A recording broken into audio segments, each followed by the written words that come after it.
Hello everyone. So I wanted to talk about this new M3P battery coming out of CATL in China. I saw an article here that mentioned that they're ready to mass produce this battery. The industry is excited over it because they're supposed to have 15% more energy density than current LFP batteries, which could give the Tesla Model 3 range in excess of 400 miles if they use the same size of battery pack.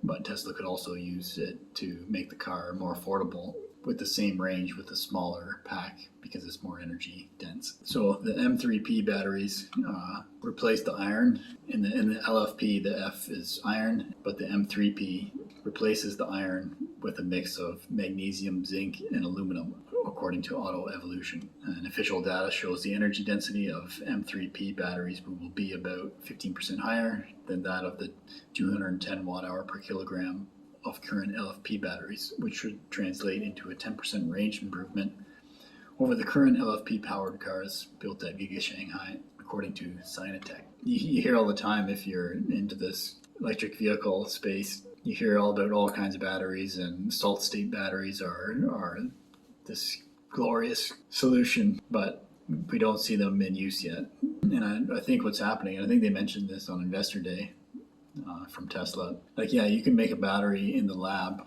under laboratory conditions that gives you these great characteristics that you'd want to see for a battery in an electric vehicle or any kind of electric device, I guess. But the problem comes, especially for electric vehicles, is when you want to mass produce it. The implementation of new chemistry into mass production can be very difficult, and it may turn out that it's too expensive. Like, if you're just making one cell and you just want to hit some number in the lab, you could spend a huge amount of money to make it work, but then you gotta to scale it up to a point where it's hopefully makes economic sense to produce that battery cell. And that's where I think a lot of these technologies that are being touted as the next best thing can end up in the graveyard. I've heard a lot about solid state batteries, and then sodium batteries I've heard a lot about lately. But it does, these M3P batteries, they're saying they're going to mass production at CATL, which is the biggest battery producer in China. So it seems like they have a solution there that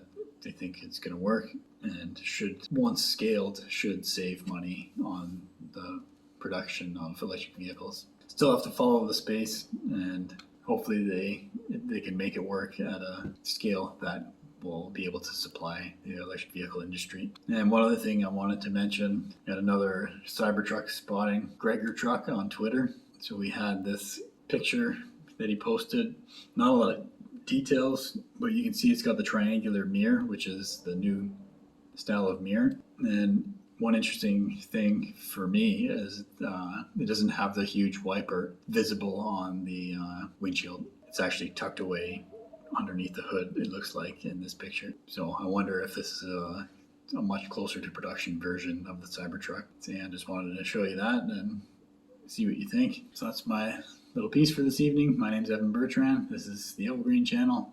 Thanks for watching.